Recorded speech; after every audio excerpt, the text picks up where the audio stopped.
ആദിയിൽ വചനമുണ്ടായിരുന്നു, വചനം ദൈവത്തോടു കൂടിയായിരുന്നു, വചനം ദൈവമായിരുന്നു. അവൻ ആദിയിൽ ദൈവത്തോടു കൂടിയായിരുന്നു. സമസ്തവും അവനിലൂടെ ഉണ്ടായി, ഒന്നും അവനെ കൂടാതെ ഉണ്ടായിട്ടില്ല. അവനിൽ ജീവനുണ്ടായിരുന്നു, ആ ജീവൻ മനുഷ്യരുടെ വെളിച്ചമായിരുന്നു. ആ വെളിച്ചം ഇരുളിൽ പ്രകാശിക്കുന്നു, അതിനെ കീഴടക്കുവാൻ ഇരുളിന് കഴിഞ്ഞില്ല. തൻ്റെ പ്രബോധനങ്ങളാൽ നമ്മെ ജ്ഞാനികളാക്കുന്ന സകലത്തിൻ്റെയും നാഥനായ ദൈവം വാഴ്ത്തപ്പെട്ടവനാകട്ടെ.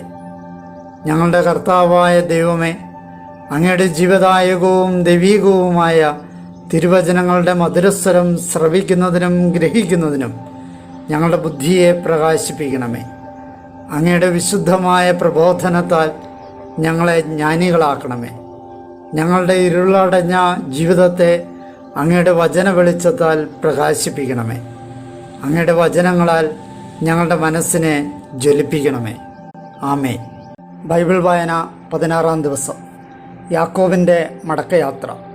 ഇന്നേ ദിവസം നമ്മൾ ഉൽപ്പത്തിയുടെ പുസ്തകം 31, 32 അധ്യായങ്ങൾ, ജോബിൻ്റെ പുസ്തകം 21, 22 അധ്യായങ്ങൾ, സുഭാഷിതങ്ങളുടെ പുസ്തകം 3-ാം അധ്യായം 9 തുടങ്ങി 12 വരെയുള്ള വചനങ്ങൾ എന്നിവ വായിക്കുന്നു. 20 വർഷത്തെ പ്രവാസ ജീവിതം അവസാനിപ്പിച്ച് യാക്കോബ് തൻ്റെ ഭാര്യമാരും മക്കളും പരിചാരകരും സർവ്വസമ്പത്തുമായി ഹാരാനിൻ ലാബാൻ്റെ പക്കൽ നിന്നും ഒളിച്ചോടുന്നതും വഴിമധ്യേ ദൈവദൂതനുമായി യാക്കോബ് മൽപ്പിടുത്തം നടത്തുന്നതും അനുഗ്രഹിക്കപ്പെടുന്നതും തുടർന്ന സംഭവങ്ങളും ഈ ദിവസം നാം വായിക്കുന്നു. ചെയ്തുപോയ തെറ്റുകളെക്കുറിച്ച് പശ്ചാത്തപിച്ച് പരിഹാരം അനുഷ്ഠിക്കേണ്ടതിൻ്റെ ആവശ്യം തിരുവചനം നമ്മെ പഠിപ്പിക്കുന്നു. ഉൽപ്പത്തിയുടെ പുസ്തകം 31-ാം അധ്യായം. യാക്കോബ് ഒളിച്ചോടുന്നു. ലാബാൻ്റെ മക്കൾ ഇങ്ങനെ പറയുന്നത് അവൻ കേട്ടു. നമ്മുടെ പിതാവിനുള്ളതെല്ലാം യാക്കോബ് കൈവശപ്പെടുത്തി. നമ്മുടെ പിതാവിൻ്റേതിൽ നിന്നാണ് അവൻ ഈ മഹത്വമെല്ലാം ഉണ്ടാക്കിയത്. യാക്കോബ് ലാബാൻ്റെ മുഖം ശ്രദ്ധിച്ചു. ഇതാ, അത് മുമ്പത്തെ പോലെ ആയിരുന്നില്ല. കർത്താവ് യാക്കോബിനോട് അരുൾ ചെയ്തു, നിന്റെ പിതാക്കന്മാരുടെ നാട്ടിലേക്കും സഹചരുടെ അടുത്തേക്കും തിരിച്ചു പോവുക. ഞാൻ നിന്നോടുകൂടി ഉണ്ടായിരിക്കും. വയലിൽ തൻ്റെ ആടുകളുടെ അടുത്തേക്ക് റാഹേലിനെയും ലെയായെയും യാക്കോബ് ആളയച്ചു വിളിച്ചു. അവൻ അവരോട് പറഞ്ഞു, എന്നോടുള്ള നിങ്ങളുടെ പിതാവിൻ്റെ മുഖം മുമ്പത്തെ പോലെ അല്ല എന്ന് ഞാൻ കാണുന്നു. എന്നാൽ എൻ്റെ പിതാവിൻ്റെ ദൈവം എൻ്റെ കൂടെയുണ്ട്. എൻ്റെ സർവ്വശക്തിയോടും കൂടെയാണ് നിങ്ങളുടെ പിതാവിനെ ഞാൻ സേവിച്ചതെന്ന് നിങ്ങൾ നന്നായി അറിയുന്നുണ്ടല്ലോ. എന്നാൽ നിങ്ങളുടെ പിതാവ് എന്നെ ചതിക്കുകയും 10 തവണ എൻ്റെ വേതനത്തിൽ മാറ്റം വരുത്തുകയും ചെയ്തു. പക്ഷേ എനിക്ക് തിന്മ വരുത്തുവാൻ ദൈവം അവനെ അനുവദിച്ചില്ല. പുള്ളിയുള്ളവയായിരിക്കും നിൻ്റെ വേതനമെന്ന് അവൻ പറഞ്ഞാൽ എല്ലാ ആടും പുള്ളിയുള്ളതിനെ പ്രസവിക്കും. അതല്ല, വരയുള്ളവയായിരിക്കും നിൻ്റെ വേതനമെന്ന് അവൻ പറഞ്ഞാൽ ആടുകളൊക്കെ വരയുള്ളതിനെ പ്രസവിക്കും. അങ്ങനെ ദൈവം നിങ്ങളുടെ പിതാവിൻ്റെ കാലിസമ്പത്ത് അവനിൽ നിന്ന് പിടിച്ചെടുത്ത് എനിക്ക് തന്നിരിക്കുകയാണ്. ആടുകളുമായി ഇണചേരുന്ന മുട്ടാടുകളെല്ലാം വരയും പുള്ളിയും പൊട്ടുമുള്ളവയായിരുന്നുവെന്ന് ആടുകൾ ഇണചേരുന്ന കാലത്ത് ഞാൻ സ്വപ്നത്തിൽ കണ്ണുയർത്തി കണ്ടു. സ്വപ്നത്തിൽ ദൈവദൂതൻ എന്നെ യാക്കോബേ എന്ന് വിളിച്ചു. ഇതാ ഞാൻ എന്ന് ഞാൻ വിളി കേട്ടു. ദൂതൻ പറഞ്ഞു, നീ കണ്ണുകൾ ഉയർത്തി നോക്കുക. ആടുകളുമായി ഇണചേരുന്ന മുട്ടാടുകളെല്ലാം വരയും പുള്ളിയും പൊട്ടുമുള്ളവയാണ്. കാരണം ലാബാൻ നിന്നോട് ചെയ്യുന്നതെല്ലാം ഞാൻ കണ്ടിരിക്കുന്നു. ബഥേലിലെ ദൈവമാണ് ഞാൻ. അവിടെ വെച്ചാണ് തൂണ് അഭിഷേകം ചെയ്ത് നീ എന്നോട് വ്രതം ചെയ്തത്. എഴുന്നേറ്റ് ഇപ്പോൾ ഈ ദേശത്തു നിന്ന് പുറപ്പെടുക. നിന്റെ ജന്മദേശത്തേക്ക് തിരിച്ചു പോവുക. റാഹേലും ലെയായും അവനോട് മറുപടിയായി പറഞ്ഞു, നമ്മുടെ പിതാവിൻ്റെ വീട്ടിൽ എന്തെങ്കിലും ഓഹരിയോ അവകാശമോ നമുക്കിനിയുണ്ടോ? നമ്മളെ അന്യരായല്ലേ അവൻ കരുതുന്നത്? നമ്മെ വിറ്റിട്ട് അവൻ നമ്മുടെ പണം വിഴുങ്ങിക്കൊണ്ടിരിക്കുകയുമല്ലേ? തീർച്ചയായും നമ്മുടെ പിതാവിൽ നിന്ന് ദൈവം പിടിച്ചെടുത്ത സമ്പത്തെല്ലാം നമുക്കും നമ്മുടെ മക്കൾക്കും അവകാശപ്പെട്ടതാണ്. അതിനാൽ ഇപ്പോൾ ദൈവം അങ്ങയോട് പറയുന്നതെല്ലാം ചെയ്യുക. യാക്കോബ് എഴുന്നേറ്റ് തൻ്റെ പുത്രന്മാരെയും ഭാര്യമാരെയും ഒട്ടകപ്പുറത്ത് കയറ്റി. പാദാനാരാമിൽ വെച്ച് നേടിയെടുത്ത തൻ്റെ മുതൽക്കൂട്ടായ കാലിഗണത്തെ, താൻ സമ്പാദിച്ചിരുന്ന എല്ലാ കാലിക്കൂട്ടത്തെയും സകല മൃഗസമ്പത്തിനെയും തൻ്റെ പിതാവായ ഇസഹാക്കിൻ്റെ അടുത്തേക്ക് പോകാനായി അവൻ കാനാൻ ദേശത്തേക്ക് തെളിച്ചു. അപ്പോൾ ലാബാൻ തൻ്റെ ആടുകളുടെ രോമം കത്രിക്കാൻ പോയിരിക്കുകയായിരുന്നു. ഇതിനിടെ റാഹേൽ തൻ്റെ പിതാവിൻ്റെ കുലവിഗ്രഹങ്ങളെല്ലാം കട്ടെടുത്തു. താൻ ഒളിച്ചോടുകയാണെന്ന് അറിയിക്കാതെ യാക്കോബ് അരമായനായ ലാബാനെ കബളിപ്പിക്കുകയായിരുന്നു. അവൻ തനിക്കുള്ള സകലരോടും കൂടെ ഒളിച്ചോടുകയായിരുന്നു. അവൻ എഴുന്നേറ്റ് ഗിലിയാദ് മല ലക്ഷ്യം വെച്ച് നടന്നു, മതി കടന്നു. ലാബാൻ പിന്തുടരുന്നു. യാക്കോബ് ഒളിച്ചോടിയെന്ന് 3-ാം ദിവസം ലാബാന് അറിവ് കിട്ടി. അയാൾ തൻ്റെ ചാർച്ചക്കാരെ തന്നോടൊപ്പം കൂട്ടി 7 ദിവസത്തെ വഴി അനുധാവനം ചെയ്ത് ഗിലിയാദ് മലയിൽ അവൻ്റെ പിന്നാലെ ഒപ്പമെത്തി. എന്നാൽ ആ രാത്രിയിൽ സ്വപ്നത്തിൽ ദൈവം അരമായനായ ലാബാൻ്റെ അടുത്തു വന്ന് അവനോട് പറഞ്ഞു, നല്ലതോ ചീത്തയോ ആയ ഒന്നും യാക്കോബിനോട് ഉരിയാടാതിരിക്കുവാൻ നിനക്ക് കരുതലുണ്ടാകണം. ലാബാൻ യാക്കോബിനെ മറികടന്നു. യാക്കോബ് മലയിൽ കൂടാരമടിച്ചിരിക്കെ ലാബാനും തൻ്റെ ചാർച്ചക്കാരോടൊത്ത് ഗിലിയാദ് മലയിൽ കൂടാരമടിച്ചു. ലാബാൻ യാക്കോബിനോട് ചോദിച്ചു, നീ എന്താണ് ചെയ്തത്? നീ എന്നെ കബളിപ്പിച്ചു. വാളാൽ നേടിയ തടവുകാരെ പോലെ നീ എൻ്റെ പെൺമക്കളെ പിടിച്ചുകൊണ്ടുപോകുന്നു. എന്തുകൊണ്ടാണ് നീ പലായനം ചെയ്യുന്നത്? രഹസ്യമാക്കി വെച്ചതും എന്നെ കൊള്ളയടിച്ചതും എന്നോട് വെളിപ്പെടുത്താതിരുന്നതും. ഞാൻ ആഹ്ലാദത്തോടെ പാട്ടുകളോടും തപ്പുകിന്നരങ്ങളോടും കൂടി നിന്നെ യാത്രയാക്കുമായിരുന്നല്ലോ. എൻ്റെ പുത്രന്മാരെയും പുത്രിമാരെയും ചുംബിക്കുന്നതിന് നീ എന്നെ അനുവദിച്ചില്ല. നീ ഇപ്പോൾ പ്രവർത്തിച്ചത് ബുദ്ധിശൂന്യമായിപ്പോയി. നിങ്ങൾക്ക് ഉപദ്രവം ചെയ്യാൻ എൻ്റെ കരം ശക്തമാണ്. എന്നാൽ നല്ലതോ ചീത്തയോ ആയ ഒന്നും യാക്കോബിനോട് ഉരിയാടാതിരിക്കാൻ നിനക്ക് കരുതലുണ്ടാകണം എന്ന് നിങ്ങളുടെ പിതാവിൻ്റെ ദൈവം കഴിഞ്ഞ രാത്രി എന്നോട് പറഞ്ഞു. നീ ഇപ്പോൾ നിർബന്ധമായും പോകുന്നത് നിന്റെ പിതൃഭവനത്തെ തീവ്രമായി അഭിലഷിക്കുന്നത് കൊണ്ടാണെങ്കിൽ പിന്നെന്തിനാണ് എൻ്റെ ദേവന്മാരെ കട്ടെടുത്തത്? അപ്പോൾ യാക്കോബ് ലാബാനോട് മറുപടിയായി പറഞ്ഞു, എനിക്ക് ഭയമായിരുന്നു. എന്തെന്നാൽ അങ്ങയുടെ പുത്രിമാരെ അങ്ങ് എന്നിൽ നിന്ന് അകറ്റിയേക്കുമെന്ന് ഞാൻ വിചാരിച്ചു. അങ്ങയുടെ ദേവന്മാരെ ആരുടെ കൂടെ അങ്ങ് കണ്ടെത്തുന്നുവോ അവൻ പിന്നെ ജീവിച്ചിരിക്കുകയില്ല. നമ്മുടെ ചാർച്ചക്കാരുടെ മുമ്പിൽ വെച്ച് എൻ്റെ പക്കലുള്ളവ അങ്ങ് പരിശോധിച്ച് അങ്ങയുടേത് എടുത്തുകൊള്ളുക. എന്നാൽ റാഹേൽ അവ മോഷ്ടിച്ചിട്ടുണ്ടെന്ന് യാക്കോബ് അറിഞ്ഞില്ല. ലാബാൻ യാക്കോബിൻ്റെ കൂടാരത്തിലും ലേയായുടെ കൂടാരത്തിലും 2 ദാസിമാരുടെയും കൂടാരത്തിലും ചെന്നു. എന്നാൽ അവ കണ്ടെത്തിയില്ല. ലേയായുടെ കൂടാരത്തിൽ നിന്ന് പുറത്തു കടന്ന് അവൻ റാഹേലിൻ്റെ കൂടാരത്തിലേക്ക് ചെന്നു. റാഹേൽ വിഗ്രഹങ്ങളെടുത്ത് ഒരു ഒട്ടകഭാണ്ഡത്തിലിട്ട് അതിന്മേൽ കയറിയിരുന്നു. ലാബാൻ കൂടാരത്തിലെല്ലാം അവ തിരഞ്ഞിട്ടും കണ്ടെത്തിയില്ല. അപ്പോൾ റാഹേൽ തൻ്റെ പിതാവിനോട് പറഞ്ഞു, എൻ്റെ യജമാനൻ്റെ കണ്ണുകളിൽ കോപമരുതേ. അങ്ങയുടെ മുമ്പിൽ എനിക്ക് എഴുന്നേൽക്കാനാവില്ല. എനിക്കിപ്പോൾ മാസമുറയാണ്. അവൻ തിരഞ്ഞെങ്കിലും വിഗ്രഹങ്ങൾ കണ്ടെത്തിയില്ല. അപ്പോൾ യാക്കോബിന് അരിശമായി. അവൻ ലാബാനോട് കയർത്തു. യാക്കോബ് ലാബാനോട് മറുപടിയായി പറഞ്ഞു, എന്നെ ക്ഷോഭത്തോടെ പിന്തുടരാൻ എൻ്റെ അതിക്രമം എന്താണ്? എൻ്റെ തെറ്റെന്താണ്? എൻ്റെ സാധനങ്ങളെല്ലാം അങ്ങ് അരിച്ചുപെറുക്കി. എന്നിട്ട് അങ്ങയുടെ വീട്ടുവക സാധനങ്ങളിൽ എന്തെല്ലാമാണ് അങ്ങ് കണ്ടെത്തിയത്? എൻ്റെ ചാർച്ചക്കാരുടെയും അങ്ങയുടെ ചാർച്ചക്കാരുടെയും മുമ്പിൽ ഇവിടെ നിരത്തിവെക്കുക. നമ്മൾ ഇരുവർക്കുമിടയിൽ അവർ വിധി പറയട്ടെ. ഈ 20 വർഷവും ഞാൻ അങ്ങയുടെ കൂടെയായിരുന്നു. അങ്ങയുടെ ചെമ്മരിയാടുകൾക്കും അങ്ങയുടെ കോലാടുകൾക്കും ഗർഭഛിദ്രം സംഭവിച്ചിട്ടില്ല. അങ്ങയുടെ ആട്ടിൻപറ്റത്തിലെ മുട്ടാടുകളെ ഞാൻ ഭക്ഷിച്ചിട്ടുമില്ല. കാട്ടുമൃഗങ്ങൾ കടിച്ചു കീറിയവയെ ഞാൻ അങ്ങയുടെ അടുത്ത് കൊണ്ടുവന്നിട്ടില്ല. ആ നഷ്ടം ഞാൻ തന്നെ വഹിച്ചു. രാത്രിയിൽ കളവ് പോയതിനും പകൽ കളവ് പോയതിനും അങ്ങൻ്റെ കയ്യിൽ നിന്ന് തന്നെ അത് ഈടാക്കിയിരുന്നു. പകൽ ഉഷ്ണവും രാത്രി ശൈത്യവും എന്നെ കാർന്നു തിന്നു. ഉറക്കം എൻ്റെ കണ്ണുകളിൽ നിന്ന് ഓടിയകന്നു. അതായിരുന്നു എൻ്റെ സ്ഥിതി. എൻ്റെ ഈ 20 വർഷവും ഞാൻ അങ്ങയുടെ വീട്ടിലായിരുന്നു. 14 വർഷം അങ്ങയുടെ 2 പെൺമക്കൾക്ക് വേണ്ടിയും 6 വർഷം ആടുകൾക്ക് വേണ്ടിയും ഞാൻ വേല ചെയ്തു. 10 തവണ അങ്ങൻ്റെ കൂലിയിൽ മാറ്റം വരുത്തി. എൻ്റെ പിതാവിൻ്റെ ദൈവം, അബ്രാഹത്തിൻ്റെ ദൈവവും ഇസഹാക്കിൻ്റെ ഭീതിയുമായവൻ എൻ്റെ ഭാഗത്തില്ലായിരുന്നെങ്കിൽ ഇപ്പോൾ അങ്ങ് എന്നെ വെറും കൈയോടെ പറഞ്ഞു വിടുമായിരുന്നു. എൻ്റെ കഷ്ടപ്പാടും എൻ്റെ ഉള്ളം കൈയുടെ അധ്വാനവും ദൈവം കണ്ടു. അതുകൊണ്ടാണ് കഴിഞ്ഞ രാത്രി അവിടുന്ന് അങ്ങയെ ശകാരിച്ചത്. ലാബാനുമായി ഉടമ്പടി. ലാബാൻ യാക്കോബിനോട് മറുപടിയായി പറഞ്ഞു, ഈ പെൺമക്കൾ എൻ്റെ പുത്രിമാരും ഈ കുട്ടികൾ എൻ്റെ കുട്ടികളും ഈ ആട്ടിൻപറ്റം എൻ്റെ ആട്ടിൻപറ്റവുമാണ്. നീ കാണുന്നതൊക്കെ എൻ്റേതാണ്. എൻ്റെ ഈ പെൺമക്കൾക്ക് വേണ്ടിയാകട്ടെ അവർ പ്രസവിച്ച കുട്ടികൾക്ക് വേണ്ടിയാകട്ടെ ഞാൻ എന്താണ് ഇന്ന് ചെയ്യേണ്ടത്? ആകയാൽ ഇപ്പോൾ വരിക, നമുക്കൊരു ഉടമ്പടി ഉണ്ടാക്കാം, ഞാനും നീയും തമ്മിൽ. അത് എനിക്കും നിനക്കും മധ്യേ ഒരു സാക്ഷ്യമായിരിക്കട്ടെ. അപ്പോൾ യാക്കോബ് ഒരു കല്ലെടുത്ത് അത് ഒരു തൂണായി ഉയർത്തി. കല്ലുകൾ പെറുക്കി കൂട്ടുവിൻ. യാക്കോബ് തൻ്റെ ചാർച്ചക്കാരോട് പറഞ്ഞു. അവർ കല്ലുകളെടുത്ത് ഒരു കൂമ്പാരം കൂട്ടി. അവിടെ ആ കൂമ്പാരത്തിന്മേൽ അവർ ഭക്ഷണം കഴിച്ചു. ലാബാൻ അതിനെ എഗാർ സഹദൂത്ത എന്ന് വിളിച്ചു. യാക്കോബ് അതിനെ ഗലേദ് എന്നും. ഈ കൂമ്പാരം ഇന്ന് എനിക്കും നിനക്കും മധ്യേ സാക്ഷ്യമായിരിക്കും. ലാബാൻ പറഞ്ഞു. അതുകൊണ്ട് ഗലേദ് എന്ന് അതിന് പേരിട്ടു.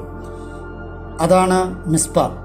എന്തെന്നാൽ ഒരുവൻ തൻ്റെ അയൽക്കാരനിൽ നിന്ന് മറയുമ്പോൾ കർത്താവ് എനിക്കും നിനക്കും മധ്യേ കാവലായിരിക്കട്ടെ എന്ന് അവൻ പറഞ്ഞിരുന്നു.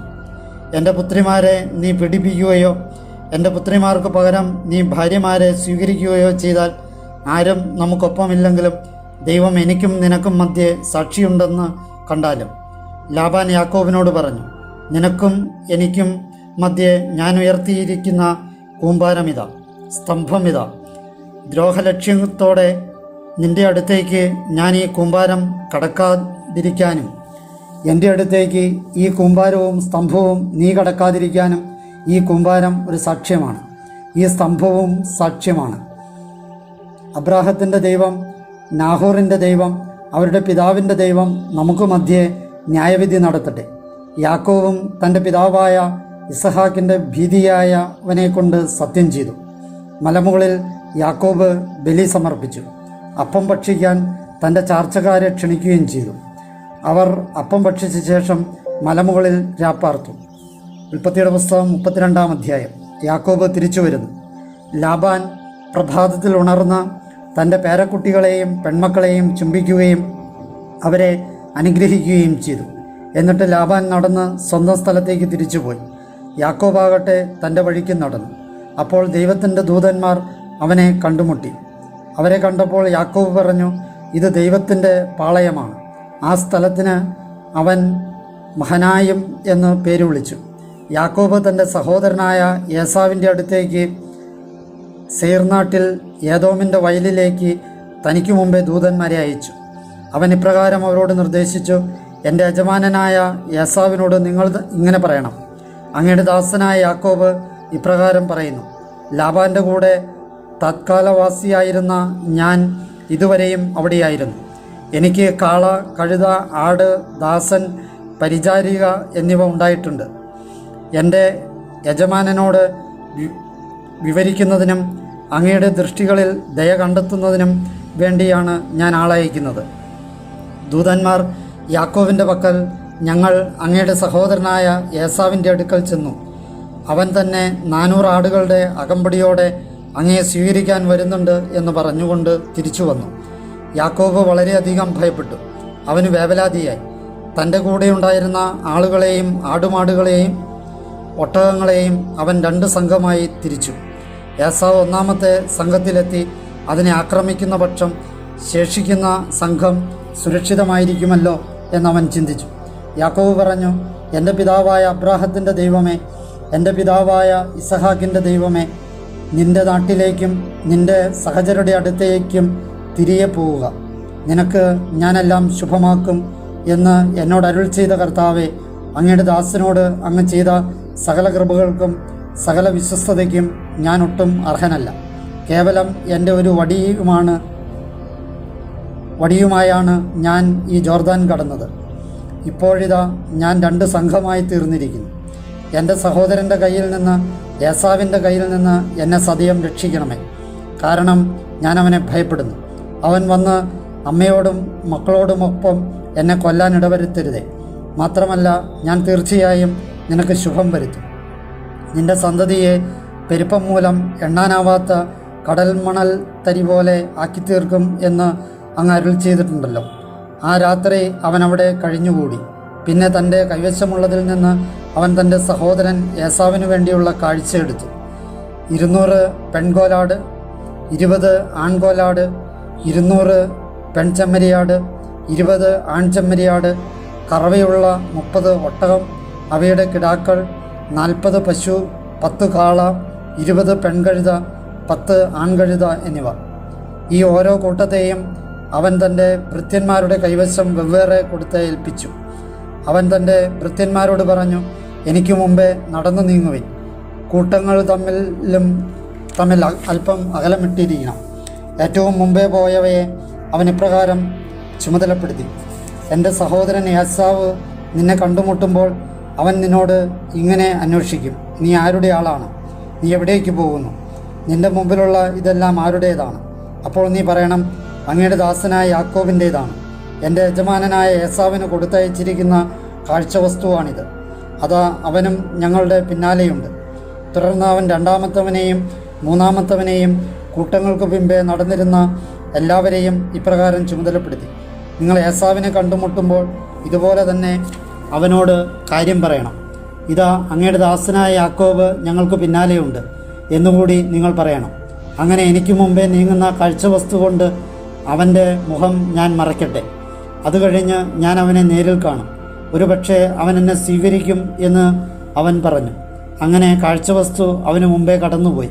അവനാകട്ടെ ആ രാത്രി പാളയത്തിൽ പാർത്തു. യാക്കോബിൻ്റെ മൽപ്പിടുത്തം. അവൻ രാത്രിയിൽ ഉണർന്ന് തൻ്റെ 2 ഭാര്യമാരെയും തൻ്റെ 2 പരിചാരികമാരെയും തൻ്റെ 11 മക്കളെയും കൂട്ടിക്കൊണ്ട് യാക്കോബിൻ്റെ കടവ് കടന്നു. അവൻ അവരെ എടുത്ത് പുഴയ്ക്കക്കരെ കടത്തിവിട്ടു. തനിക്കുണ്ടായിരുന്നതെല്ലാം അവൻ അക്കരെ എത്തിച്ചു. യാക്കോബ് മാത്രം അവശേഷിച്ചു. അപ്പോൾ ഒരാൾ പ്രഭാതം വിടരുന്നതുവരെ അവനുമായി മൽപ്പിടുത്തം നടത്തി. അവനോട് ജയിക്കില്ലെന്ന് കണ്ടപ്പോൾ അയാൾ യാക്കോബിൻ്റെ എളിയിൽ ഇടിച്ചു. അവനുമായുള്ള അയാളുടെ മൽപ്പിടുത്തത്തിനിടയിൽ യാക്കോബിൻ്റെ എളിക്കുഴ തെറ്റി. അയാൾ പറഞ്ഞു, എന്നെ വിട്ടയച്ചാലും, കാരണം പ്രഭാതം വിടരുകയാണ്. അവൻ പറഞ്ഞു, എന്നെ അനുഗ്രഹിച്ചിട്ടല്ലാതെ അങ്ങയെ ഞാൻ വിട്ടയക്കുകയില്ല. അയാൾ അവനോട് ചോദിച്ചു, നിന്റെ പേരെന്താണ്? അവൻ പറഞ്ഞു, യാക്കോബ്. അപ്പോൾ അയാൾ പറഞ്ഞു, ഇനിമേൽ നിന്റെ പേര് യാക്കോബ് എന്നല്ല, പ്രത്യുത ഇസ്രായേൽ എന്ന് പറയപ്പെടും. കാരണം നീ ദൈവത്തോടും മനുഷ്യരോടും മല്ലിട്ട് ജയിച്ചിരിക്കുന്നു. അപ്പോൾ യാക്കോബ് ജിജ്ഞാസയോടെ അഭ്യർത്ഥിച്ചു, അങ്ങയുടെ പേര് വെളിപ്പെടുത്തിയാലും. അതിന് അയാൾ പറഞ്ഞു, നീ എൻ്റെ പേര് അന്വേഷിക്കുന്നത് എന്തിന്? എന്നിട്ട് അവിടെ വെച്ച് അയാൾ യാക്കോബിനെ അനുഗ്രഹിച്ചു. അപ്പോൾ യാക്കോബ് ഉദ്ഘോഷിച്ചു, ഈ സ്ഥലത്തിൻ്റെ പേര് പെനിയേൽ എന്നാണ്. കാരണം ദൈവത്തെ ഞാൻ മുഖാമുഖം കണ്ടു, എന്നിട്ടും എൻ്റെ ജീവൻ സുരക്ഷിതമായിരിക്കുന്നു. അവൻ പെനുവേൽ കടന്നപ്പോഴേക്കും സൂര്യൻ ഉദിച്ചിരുന്നു. അവനാകട്ടെ തൻ്റെ എളിമൂലം മുടന്തുകയായിരുന്നു. അവിടുന്ന് യാക്കോബിൻ്റെ എളിക്കുഴയിൽ തുടയുടെ സ്നായുഭാഗത്ത് ഇടിച്ചതുകൊണ്ട് ഇസ്രായേല്യർ ഇന്നും തുടയുടെ സ്നായു ഭക്ഷിക്കാറില്ല. ജോബിൻ്റെ പുസ്തകം 21-ാം അധ്യായം. ജോബിൻ്റെ 6-ാം മറുപടി പ്രഭാഷണം. ജോബ് മറുപടിയായി പറഞ്ഞു, എൻ്റെ വചസ്സ് ശ്രദ്ധിച്ചു കേൾക്കുവിൻ, നിങ്ങളുടെ സമാശ്വാസം അതായിരിക്കട്ടെ. എന്നെ അനുവദിക്കുവിൻ, ഞാൻ സംസാരിക്കട്ടെ. ഞാൻ സംസാരിച്ചു കഴിഞ്ഞ് നീ പരിഹസിച്ചു കൊള്ളുക. എൻ്റെ ആവലാതി മനുഷ്യനെതിരെയാണോ? എന്തുകൊണ്ട് എൻ്റെ അരൂപി അക്ഷമം ആകാതിരിക്കണം? എന്നിലേക്ക് തിരിഞ്ഞ് നിങ്ങൾ സംഭീതരാകുവിൻ.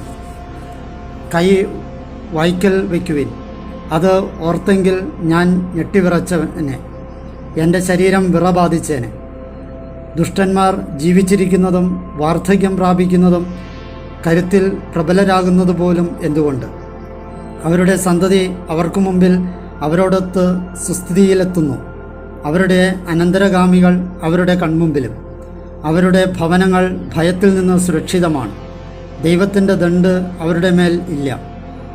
അവൻ്റെ കാള ഉത്പാദനക്ഷമമാണ്, അറച്ചുമാറുന്നതല്ല. അവൻ്റെ പശുവിന് സുഖപ്രസവമാണ്, ഗർഭം അലസിപ്പോകുന്നില്ല. അവർ തങ്ങളുടെ കുട്ടികളെ ആട്ടിൻപറ്റം പോലെ പുറത്തേക്ക് വിടുന്നു. അവരുടെ മക്കൾ നൃത്തം ചെയ്യുന്നു. അവർ തപ്പിനനുസരിച്ച് കിന്നരവും മീട്ടുന്നു. കുഴൽനാദത്തിനൊത്ത് ആഹ്ലാദിക്കുകയും ചെയ്യുന്നു. അവർ ഐശ്വര്യപൂർവ്വം തങ്ങളുടെ ദിനങ്ങൾ പൂർത്തിയാക്കുന്നു. എന്നാൽ പെട്ടെന്ന് അവർ പാതാളത്തിലേക്ക് ഇറങ്ങുന്നു. അവർ ദൈവത്തോട് പറയുന്നു, ഞങ്ങളിൽ നിന്ന് അകന്നുപോയാലും അങ്ങയുടെ മാർഗങ്ങൾ അറിയാൻ ഞങ്ങൾ ഇഷ്ടപ്പെടുന്നില്ല. ഞങ്ങൾ സേവിക്കാൻ സർവശക്തൻ ആരാണ്? അവിടുത്തോട് പ്രാർത്ഥിക്കുന്നതുകൊണ്ട് ഞങ്ങൾക്കെന്ത് പ്രയോജനം? ഇതാ അവരുടെ ഐശ്വര്യം അവർക്ക് വശംവദമല്ല. ദുഷ്ടരുടെ ആലോചന എന്നിൽ നിന്ന് വിദൂരമാണ്. ദുഷ്ടരുടെ ദീപനാളം അണഞ്ഞു പോകുന്നതും അവരുടെ മേൽ വിനാശം വരുന്നതും തൻ്റെ കോപത്തിൽ അവരുടെ വേദനകൾ അവിടുന്ന് വീതിക്കുന്നതും എത്ര സാധാരണമാണ്. അവർ കാറ്റിനു മുമ്പിൽ വൈക്കോൽ പോലെയും കൊടുങ്കാറ്റ് കവരുന്ന പതിരു പോലെയും ആകുന്നതും അങ്ങനെ തന്നെ. ദൈവം അവൻ്റെ അകൃത്യം അവൻ്റെ മക്കൾക്കു വേണ്ടി കരുതി വയ്ക്കുന്നു. അവൻ അറിയേണ്ടതിന് അവനും അവിടുന്ന് മടക്കി നൽകുന്നു. അവൻ്റെ നാശം അവൻ്റെ കണ്ണുകൾ ദർശിക്കട്ടെ. സർവശക്തൻ്റെ ക്രോധത്തിൽ നിന്ന് അവൻ പാനം ചെയ്യട്ടെ. തൻ്റെ മാസങ്ങളുടെ എണ്ണം വെട്ടിക്കുറയ്ക്കപ്പെട്ടിരിക്കുമ്പോൾ തനിക്ക് ശേഷം തൻ്റെ കുടുംബത്തോട് അവൻ എന്ത് താല്പര്യം? ഉന്നതസ്ഥനെ ന്യായം വിധിക്കുന്ന ദൈവത്തെ അറിവ് പഠിപ്പിക്കണമോ? സമ്പൂർണ്ണ ആരോഗ്യവാനായിരിക്കെ, എല്ലാം സ്വസ്ഥവും സ്വച്ഛവുമായിരിക്കെ ഒരുവൻ മരിക്കുന്നു. അവൻ്റെ ഉള്ള് മേധസ്സു മുറ്റിയതും അസ്ഥികളിലെ മജ്ജ അയവുള്ളവയുമാണ്. എന്നാൽ മറ്റൊരുവൻ നല്ലത് ഭക്ഷിക്കാതെ ആത്മതിക്തതയിൽ മരിക്കുന്നു. അവർ ഒരുമിച്ച് പൊടിയിൽ കിടക്കുന്നു. പുഴു അവരുടെ മേൽ പൊതിയുന്നു. നോക്കൂ, നിങ്ങളുടെ ആലോചനകളും എന്നെ നിങ്ങൾ ദ്രോഹിക്കുന്ന പദ്ധതികളും ഞാൻ അറിയുന്നു. കാരണം നിങ്ങൾ ആരായുന്നു? പ്രഭുവിൻ്റെ കൊട്ടാരം എവിടെ? ദുഷ്ടരുടെ വസതികളായിരുന്ന കൂടാരം എവിടെ? നിങ്ങൾ വഴിപോക്കരോട് അറിഞ്ഞതല്ലേ? എന്നിട്ടും അവരുടെ സാക്ഷ്യങ്ങൾ നിങ്ങൾ പരിഗണിച്ചില്ല. എന്തെന്നാൽ വിനാശത്തിൻ്റെ ദിനത്തിനായി ദുഷ്ടൻ മാറ്റിവെക്കപ്പെട്ടിരിക്കുകയാണ്. ക്ഷോഭങ്ങളുടെ നാളിനായി അവൻ കൊണ്ടുവരപ്പെടും. ആരാണ് അവൻ്റെ മുഖത്ത് നോക്കി അവൻ്റെ മാർഗം തള്ളിപ്പറയുന്നത്? അവൻ ചെയ്യുന്നതിന് ആരാണ് അവനോട് പകരം ചെയ്യുന്നത്? അവൻ ശവകുടീരങ്ങളിലേക്ക് സംഭവിക്കപ്പെടുമ്പോൾ ശ്മശാനത്തിങ്കൽ കാവലുണ്ട്. താഴ്വാരത്തിലെ ചളിക്കട്ടകൾ അവന് സ്വാദിഷ്ടമാണ്. മനുഷ്യഗണം മുഴുവൻ അവന് പിമ്പെ ആകൃഷ്ടരാകുന്നു. അവന് മുമ്പേയും അസംഖ്യമുണ്ട്. പിന്നെന്തിന് വ്യർത്ഥമായി നിങ്ങളെന്നെ ആശ്വസിപ്പിക്കുന്നു? നിങ്ങളുടെ മറുപടികൾ വഞ്ചനയായി അവശേഷിക്കുന്നു. അധ്യായം 22. എലിഫാസിൻ്റെ 3-ാം പ്രഭാഷണം. തേമൻകാരനായ എലിഫാസ് മറുപടിയായി പറഞ്ഞു, ദൈവത്തിന് മനുഷ്യൻ പ്രയോജനം ചെയ്യുമോ? ബുദ്ധിമാനാണെങ്കിൽ തന്നെ അവിടത്തേക്ക് അവൻ പ്രയോജനം ചെയ്യുമോ? നീ നീതിമാനായിരിക്കുന്നതുകൊണ്ട് സർവശക്തന് സംതൃപ്തിയുണ്ടോ? നിന്റെ മാർഗങ്ങൾ കുറ്റമറ്റതായതുകൊണ്ട് അവിടത്തേക്ക് എന്തെങ്കിലും ലാഭമുണ്ടോ? നിന്റെ ഭക്തി നിമിത്തമാണോ അവിടുന്ന് നിന്നെ ശാസിക്കുന്നതും നീയുമായി ന്യായവാദത്തിന് വരുന്നതും? നിന്റെ ദുഷ്ടത ഏറെയല്ലേ? നിന്റെ അകൃത്യങ്ങൾക്ക് അതിരുമില്ല. എന്തെന്നാൽ നീ നിന്റെ സഹോദരനെ അകാരണമായി പണയപ്പെടുത്തി, അർത്ഥനഗ്നരെ ഉരിഞ്ഞു വിവസ്ത്രരാക്കി. ക്ഷീണിച്ചവനെ നീ വെള്ളം കുടിപ്പിച്ചില്ല. വിശക്കുന്നവനിൽ നിന്ന് അപ്പം നീ പിടിച്ചു വയ്ക്കുകയും ചെയ്തു. കയ്യൂക്കുള്ളവൻ്റേതാണത്രേ ഭൂമി. മുഖമുയർത്തപ്പെട്ടവൻ അതിൽ വസിക്കുന്നു. വിധവകളെ നീ വെറും കൈയോടെ പറഞ്ഞയച്ചു. അനാഥരുടെ ഭുജങ്ങൾ തകർക്കുകയും ചെയ്തു. അതുകൊണ്ട് നിനക്ക് ചുറ്റും കെണികളാണ്. ഭീതി നിന്നെ നിമിഷനേരം കൊണ്ട് വിഭ്രമിപ്പിച്ചിരിക്കുന്നു. അഥവാ അന്ധകാരമാണ്, നിനക്കൊന്നും കാണാനാകുന്നില്ല. വെള്ളപ്പൊക്കമാണ്, അത് നിന്നെ മൂടിക്കളയും. ദൈവം ആകാശത്തിൻ്റെ ഔന്നത്യത്തിലല്ലല്ലേ? നക്ഷത്രങ്ങളുടെ തലവനെ നോക്കൂ, അവ ഉയരങ്ങളിലാണല്ലോ. അതിനാൽ നീ ചോദിക്കുന്നു, ദൈവം എന്തറിയുന്നു? കൂരിരുട്ടിന് പിന്നിലായിരിക്കുന്നവൻ ന്യായവിധി നടത്തുമോ? മേഘങ്ങൾ അവിടുത്തേക്ക് മറയാണ്, അതുകൊണ്ട് അവിടുന്ന് കാണുകയില്ല. ആകാശവിധാനമാണ് അവിടുന്ന് വിഹാരരംഗമാക്കുന്നത്. നീച പുരുഷന്മാർ സഞ്ചരിച്ച പ്രാചീന വഴിയാണോ നീ പിന്തുടരുന്നത്? കാലം തികയാതെ തന്നെ അവർ തട്ടിയെടുക്കപ്പെട്ടു. താനെ ഒഴുകുന്ന നദിയാണ് അവരുടെ അടിസ്ഥാനം. അവർ ദൈവത്തോട് പറയുന്നു, ഞങ്ങളെ വിട്ടകന്നു പോവുക. സർവശക്തൻ ഞങ്ങളോട് എന്തു ചെയ്യും? എന്നിട്ടും അവിടുന്ന് അവരുടെ ഭവനങ്ങൾ നല്ലവണ്ണം നിറച്ചു. എന്നാൽ ദുഷ്ടൻ്റെ ആലോചന എന്നിൽ നിന്ന് അകലെയാണ്. നീതിമാന്മാർ കണ്ട് സന്തോഷിക്കുന്നു, നിഷ്കളങ്കൻ അവരെ പരിഹസിക്കുന്നു. തീർച്ചയായും ഞങ്ങളുടെ എതിരാളികൾ പിഴുതെറിയപ്പെട്ടിരിക്കുന്നു. അവർക്ക് അവശേഷിച്ചത് അഗ്നിക്കിരയാവുകയും ചെയ്തു. അവിടുത്തോട് ചിരപരിചയത്തിലായി സ്വസ്ഥനാവുക. അവയിലൂടെ നിനക്ക് നന്മ വന്നു ചേരും. അവിടുത്തെ അധരങ്ങളിൽ നിന്ന് നിർദ്ദേശം സ്വീകരിക്കുക. അവിടുത്തെ ഉദീരണങ്ങൾ നിന്റെ ഹൃദയത്തിൽ സൂക്ഷിക്കുക. സർവശക്തൻ്റെ പക്കൽ നീ തിരിച്ചു വന്നാൽ നീ സമുദ്ധരിക്കപ്പെടും. നിന്റെ കൂടാരത്തിൽ നിന്ന് നീ തിന്മ ദൂരെ അകറ്റും. സ്വർണ്ണ അയർ പൊടിയിൽ തന്നെ ഇടുക, ഓഫീർ ആറ്റുകൾ കൂട്ടത്തിലും. അപ്പോൾ സർവശക്തൻ നിനക്ക് സ്വർണ്ണ അയർശേഖരവും സംശുദ്ധ വെള്ളിയും ആയിരിക്കും.